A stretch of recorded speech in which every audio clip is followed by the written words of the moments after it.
नमस्कार, मैं हूं सत्यपाल और आप देख रहे हैं CWB हिंदी न्यूज।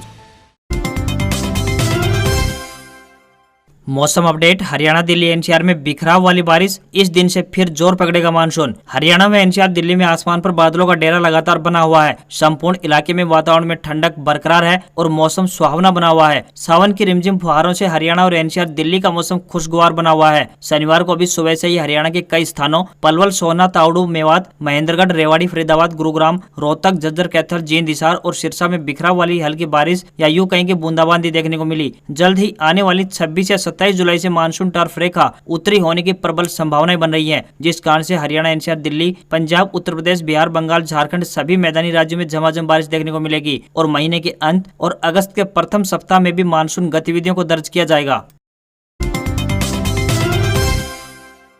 हरियाणा में 2018 में हुई ग्रुप डी की भर्ती में वेटिंग लिस्ट वाले उम्मीदवारों को नौकरी देने की तैयारी। हरियाणा में चतुर्थ श्रेणी या यूं कहीं कि ग्रुप डी के 18,000 से अधिक पदों के लिए अप्रैल 2018 में विज्ञापित भर्ती की वेटिंग लिस्ट में शामिल युवाओं का इंतजार अब खत्म होने वाला है। इन्हें जल्द ही नियुक्ति दी जाएगी। इसके लिए सरकार ने सभी विभागों से 19 जनवरी 2019 को परीक्षा का रिजल्ट घोषित होने के बाद रिक्त रह गए पदों की जानकारी मांगी है। दरअसल रिजल्ट घोषित होने के बाद नौकरी पसंद नहीं आने के कारण बड़ी संख्या में चयनित युवाओं ने ज्वाइनिंग नहीं की तो किसी ने बाद में इस्तीफा दे दिया। इन पदों को भरने के लिए मुख्य सचिव ने सभी विभागों, बोर्ड, निगमों और सरकारी संस्थाओं से 31 जुलाई तक रिक्त पदों की जानकारी मांगी है।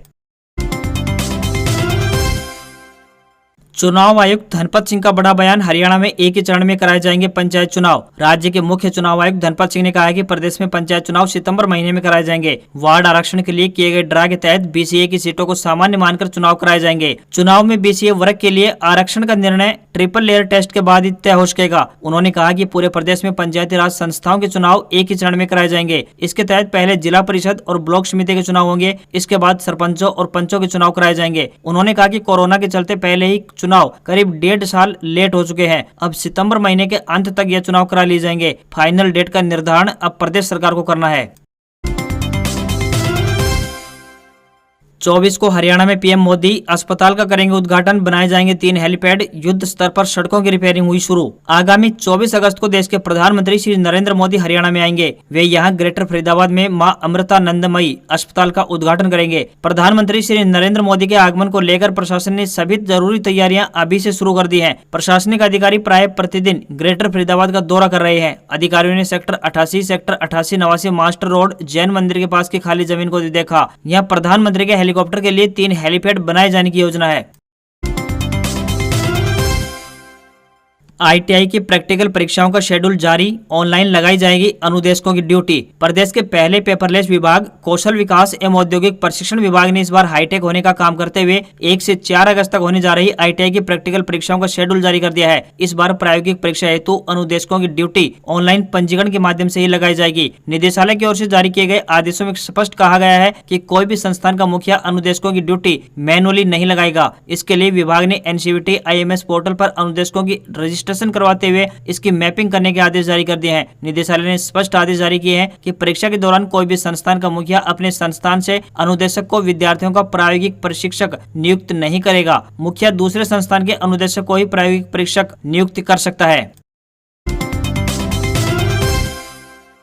चौधरी रणबीर सिंह यूनिवर्सिटी में 7 नए कोर्सों को मंजूरी। BBA और BCom ऑनर्स अब 4 साल में। चौधरी रणबीर सिंह विश्वविद्यालय में अब छात्र MA political science, MA Hindi, MSc zoology, MSc botany, LLM कर सकेंगे। छात्र इन कोर्सों के लिए लंबे समय से आंदोलनरत थे और विश्वविद्यालय कुलपति सहित अन्य अधिकारियों को ज्ञापन सौंपकर नए कोर्स आरंभ करने की मांग कर रहे थे। चौधरी रणबीर सिंह विश्वविद्यालय में शैक्षणिक परिषद की बैठक का आयोजन किया गया, जिसमें एकेडमिक गतिविधियों पर विचार विमर्श किया गया और साथ ही 7 नए कोर्स को शुरू करने की मंजूरी दी गई। साथ ही बीएड कॉलेज से भी संबंधित कुछ कोर्स की सीटें बढ़ाने के लिए भी मंजूरी दी गई है।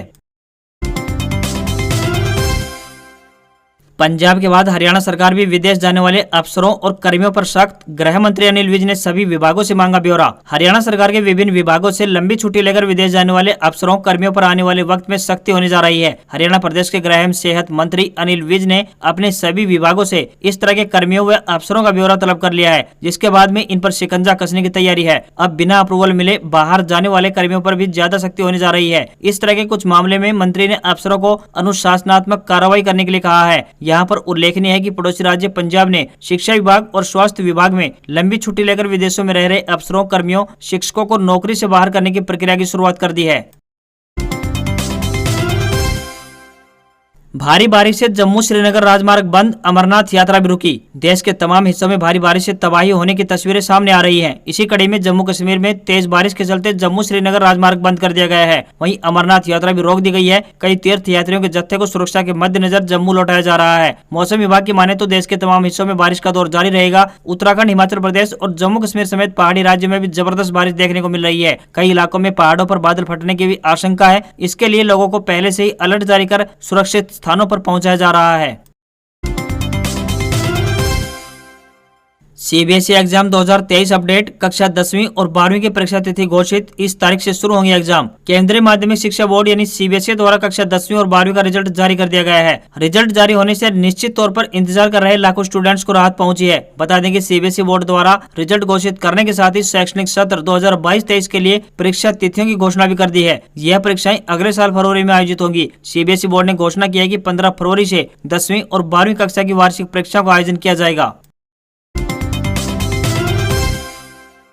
खाद्य तेलों की कीमतों में 10% तक आई गिरावट। बढ़ती महंगाई के बीच आम आदमी के लिए एक राहत भरी खबर सामने आ रही है। गौरतलब है कि खाने के तेल की कीमतों को नियंत्रित करने के लिए सरकार कई प्रयास कर रही है, जिसका असर एक बार फिर खाद्य तेल देखने को मिल रहा है। प्रमुख खाद्य तेलों के आयात और निर्यात में संतुलन बनाए जाने के कारण इसमें 10% तक की गिरावट आई है। खुदरा बाजार की बात करें तो अभी यह गिरावट 8.84% तक है। हालांकि इसमें भी केंद्र सरकार शीघ्र संतुलन बनाए जाने का दावा कर रही है। सरसों के तेल की थोक कीमत में 2.70% और खुदरा कीमतों में 2.76% की गिरावट दर्ज की गई है। वनस्पति में इस बार थोक कीमत में 3.05% और खुदरा कीमतों में 3.11% की गिरावट देखने को मिली है। सोयाबीन तेल की थोक कीमत में लगभग 4.74% और खुदरा कीमतों में 3.74% की गिरावट हुई है। सूरजमुखी तेल की बात करें तो इसमें करीब 4.04% और खुदरा कीमतों में 4.16% की गिरावट देखने को मिली है। वहीं पामोलिन तेल में 10.04% और खुदरा कीमतों में 8.84% की गिरावट दर्ज की गई है।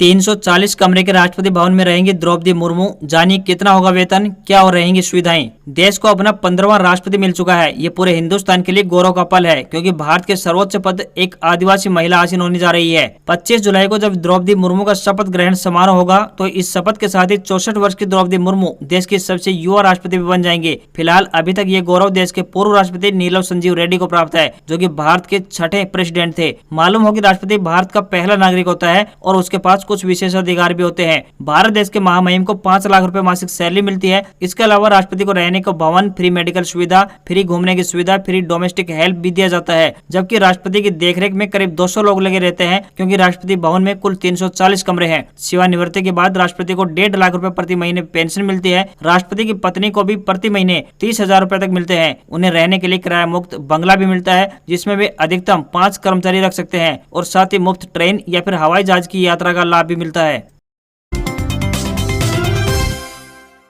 तबियत बिगड़ने के बाद ममता के मंत्री अस्पताल में भर्ती, अगली पेशी तक अस्पताल में रहेंगे। कोर्ट ने ईडी को दी 2 दिन की रिमांड। पश्चिम बंगाल में शिक्षक भर्ती घोटाले के मामले में गिरफ्तार पूर्व शिक्षा मंत्री और टीएमसी नेता पार्थ चटर्जी की सेहत बिगड़ गई है। उन्हें एसएसकेएम अस्पताल में भर्ती कराया गया है। कोर्ट ने पार्थ चटर्जी को 2 दिन के लिए ईडी की हिरासत में भेजा था। फिलहाल कोर्ट से उन्हें अगली पेशी तक अस्पताल में रहने की अनुमति मिली है। चटर्जी को शनिवार सुबह गिरफ्तार किया गया था। पार्थ के साथ उनके करीबी अर्पिता मुखर्जी को भी ईडी ने गिरफ्तार कर लिया है। जांच एजेंसी ने शुक्रवार को अर्पिता के घर से 21 करोड़ रुपए से ज्यादा की रकम बरामद की है। कोलकाता की बेहला पश्चिम सीट से 5 बार के विधायक पार्थ चटर्जी ममता बनर्जी की सरकार में नंबर 2 की हैसियत रखते हैं। उनके पास वाणिज्य, उद्योग, संसदीय कार्य समेत कई मंत्रालयों का प्रभार है। पश्चिम बंगाल में 2014 और 2016 में शिक्षकों की भर्ती हुई थी। नियुक्ति में धांधली का आरोप लगाते हुए 2 कैंडिडेट्स ने हाईकोर्ट में याचिका लगाई थी। हाईकोर्ट ने इस मामले में सीबीआई जांच के आदेश दिए थे। मोहल्ला क्लिनिक देखने पहुंचे सीएम भगवंत मान, बोले 100 से ज्यादा टेस्ट होंगे, 41 किस्म के पैकेज मिलेंगे, एमबीबीएस डॉक्टर करेंगे इलाज। पंजाब में 15 अगस्त को 75 आम आदमी क्लिनिक शुरू किए जा रहे हैं। शनिवार को सीएम भगवंत मान ने मोहाली पहुंचकर मोहल्ला क्लिनिक का जायजा लिया। इसके बाद उन्होंने कहा कि देश की आजादी की 75वीं वर्षगांठ पर 15 अगस्त को 75 आम आदमी क्लिनिक शुरू होंगे। इसमें टेस्ट के 41 किस्म के पैकेज मिलेंगे। 100 किस्म से ज्यादा के टेस्ट यहाँ उपलब्ध रहेंगे। आम आदमी क्लिनिक में मुफ्त यानी फ्री इलाज होगा। सीएम भगवंत मान ने कहा कि आम आदमी क्लिनिक में एक MBBS डॉक्टर, एक फार्मासिस्ट, एक नर्स और एक स्वीपर समेत 4 से 5 कर्मचारी होंगे। आम आदमी क्लिनिक एयर कंडीशनड होगा। कई जगह डिस्पेंसरी तो कई जगह NRI जगह दे रही है। जो पहले आ गया उसे टोकन मिलेगा। इसके लिए ऑनलाइन अपॉइंटमेंट की भी सुविधा रहेगी। उसी हिसाब से डॉक्टर मरीजों को देखेंगे। CM भगवंत मान ने दावा किया है कि 90% से ज्यादा लोगों को इसका फायदा मिलेगा। उन्हें प्राइवेट अस्पताल या फिर यूं कहें कि PGI जाने की आवश्यकता नहीं होगी। कई बार बीमारी इतनी नहीं होती जितनी बना दी जाती है। हर बात पर PGI रेफर कर दिया जाता है। यहाँ इलाज मिलने से वहां भी बोझ घटेगा। PM किसान योजना के लिए करा लें eKYC। 31 जुलाई तक निपटाना है ये काम। नहीं कराने पर रुक सकती है अगली किस्त। जो किसान PM किसान योजना का लाभ ले रहे हैं उन्हें 31 जुलाई तक eKYC कराना जरूरी है। 31 जुलाई तक eKYC की प्रक्रिया पूरी नहीं करने वाले किसानों के अगली किस्त का पैसा नहीं मिलेगा। किसान 2 तरीकों से PM किसान के लिए eKYC पूरी कर सकते हैं। किसान अपने नजदीकी कॉमन सर्विस सेंटर या CSC पर जाकर भी अपनी eKYC करवा सकते हैं। इसके अलावा eKYC प्रक्रिया घर बैठे ऑनलाइन PM किसान की आधिकारिक वेबसाइट के माध्यम से पूरी की जा सकती है। इसके लिए आपके पास आधार कार्ड में आपका मोबाइल नंबर लिंक होना चाहिए। लिंक होने के बाद आप लैपटॉप या मोबाइल से OTP के जरिए eKYC घर बैठे ही पूरी कर सकते हैं। 8वीं पास से ग्रेजुएट तक के लिए 7,600 वैकेंसी, सैलरी 75,000 तक, TGT PGT टीचर, असिस्टेंट और मैनेजर बनने का बड़ा मौका। अप्लाई करें तुरंत। देश के कई राज्यों में बम्पर वैकेंसी निकली हुई है। दिल्ली, UP, गुजरात, झारखंड सरकार के विभागों में कई पदों पर भरा जा रहा है। इन सब में कुल पदों की संख्या 7,656 है। दिल्ली अधीनस्थ सेवा चयन बोर्ड यानी DSSSB ने शिक्षक व अन्य पदों के लिए वैकेंसी निकाली है। इसके लिए पंजीकरण प्रक्रिया 28 जुलाई से प्रारंभ होने जा रही है, जो कि 27 अगस्त 2022 तक चलेगी। इस भर्ती अभियान के माध्यम से संगठन में 547 पदों को भरा जाएगा। 12वीं पास युवाओं के लिए झारखंड कर्मचारी चयन आयोग भर्ती कर रहा है। कुल 991 पदों पर ऑनलाइन आवेदन के लिए लास्ट डेट 31 जुलाई 2022 है। इन पदों के लिए 10वीं और 12वीं पास उम्मीदवार आवेदन कर सकते हैं। उधर गुजरात लोक सेवा आयोग यानी GPSC ने 260 पदों को भरने के लिए एक नोटिफिकेशन जारी किया है। कैंडिडेट 30 जुलाई 2022 तक ऑनलाइन अप्लाई कर सकते हैं। वहीं यूपी में बम्पर सरकारी पदों पर भर्ती शुरू की गई है। National health mission Uttar Pradesh यानी NHM यूपी ने कम्युनिटी हेल्थ ऑफिसर यानी CHO के 5,505 पदों को भरने के लिए आखिरी तारीख 9 अगस्त 2022 तय की है। 10वीं पास युवाओं के लिए भारतीय खेल प्राधिकरण ने नौकरी का एक शानदार मौका दिया है। स्पोर्ट्स अथॉरिटी ऑफ इंडिया यानी साई ने मसाज थेरेपिस्ट के 104 पदों को भरने के लिए नोटिफिकेशन जारी किया है। 5 अगस्त तक ऑनलाइन अप्लाई किया जा सकता है। अभ्यर्थी की उम्र 35 वर्ष से अधिक नहीं होनी चाहिए। आज खबरों में बस इतना ही। देखते रहिए CWB हिंदी न्यूज। नमस्कार।